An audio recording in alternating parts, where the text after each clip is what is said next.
Bismillahirrahmanirrahim. Assalamualaikum warahmatullahi wabarakatuh. Selamat pagi semuanya. Bagaimana kabar kalian? Semoga kalian selalu dalam dengan Allah Subhanahu Wa Taala. Amin. Oke, perkenalkan nama saya Iraniza Wahtuka. Saya di sini akan mempresentasikan hasil diskusi dari kelompok kami yang berjudul pendekatan teologis dan pendekatan filosofis dalam studi Islam.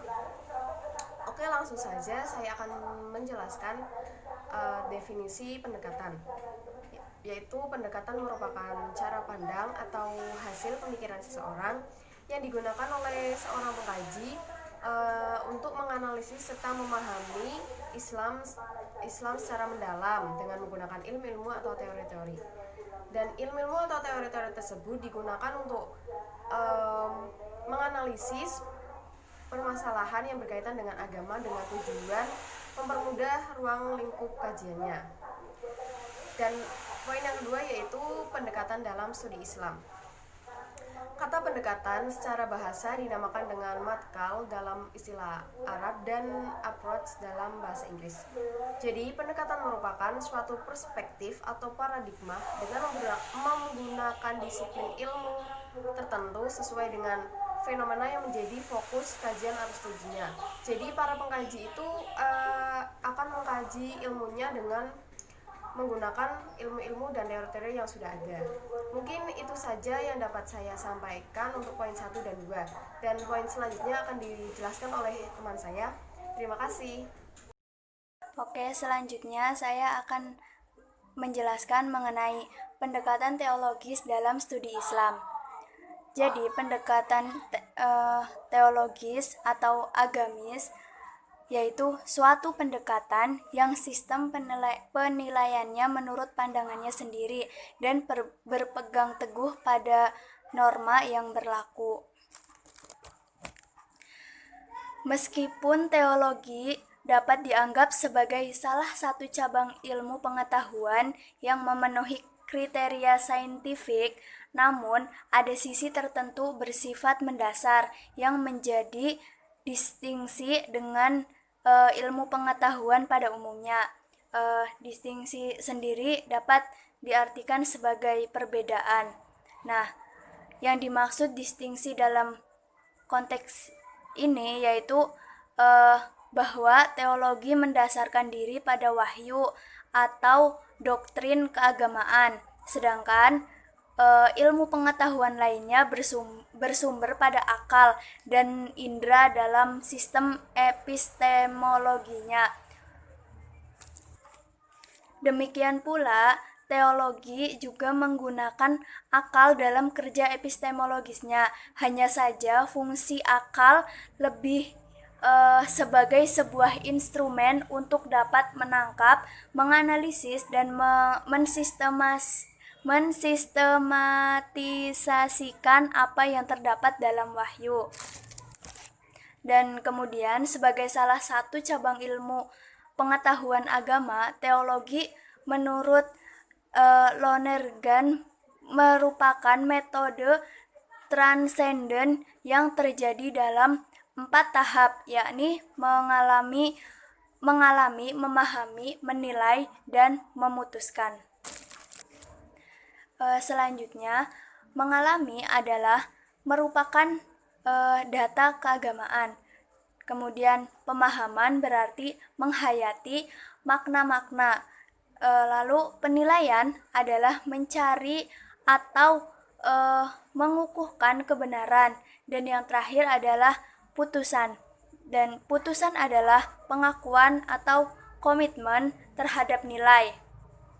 Pengakuan terhadap nilai atau agama diterima sebagai suatu norma yang perlu dipertahankan.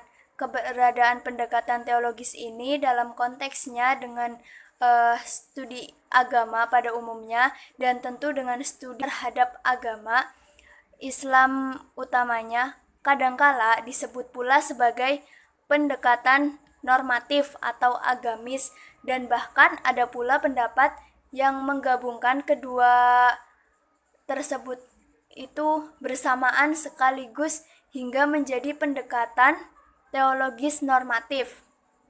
lebih dari itu. Selain menggunakan sebutan pendekatan teologis dan teologis normatif itu, Amin Abdullah kadangkala menyebutnya lagi dengan istilah pendekatan doktrinal teologis dan pendekatan agama, sehingga subjek penggunaannya disebut kaum agamawan atau believer.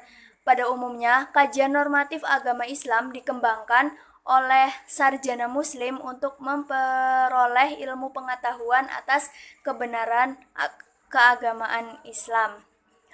Kemudian kajian ini mencakup kajian-kajian keagamaan tentang Islam seperti tafsir Al-Quran, ilmu hadis, terus jurisprudensi atau fikih, dan teologi Islam atau ilmu kalam. Biasanya kajian ini juga berkembang di masjid-masjid atau sekolah keagamaan. Biasanya kayak madrasah-madrasah seperti itu. Kemudian di universitas atau institut keislaman atau sekolah keislaman yang ada di negara-negara muslim. Terus bidang-bidang di atas masuk dalam kajian tentang syariah. Inilah pokok-pokok agama atau usuluddin. Sekian penjelasan dari saya mengenai pendekatan teologis metodologis studi Islam. Kemudian selanjutnya akan dijelaskan oleh rekan saya. Terima kasih. Selanjutnya adalah pendekatan filosofis. Menurut pengamatan dalam penelitian Fajrul Rahman, salah satu penyebab tidak berkembangnya disiplin keilmuan dalam khususnya atau studi-studi keislaman pada umumnya, lebih dari segi materi maupun metodologi, adalah dipisahkannya dan dihindarinya pendekatan dan pemahaman filosofis dalam batang tubuh kerangka keilmuan kalam.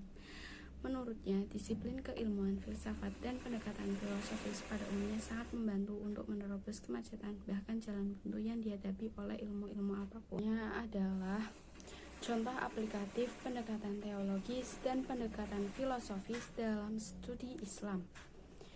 Yang pertama adalah pendekatan teologi. Dalam aplikasinya, pendekatan teologi barangkali tidak menemui kendala yang cukup berarti ketika dipakai untuk melihat dimensi Islam normatif yang bersifat qat'i.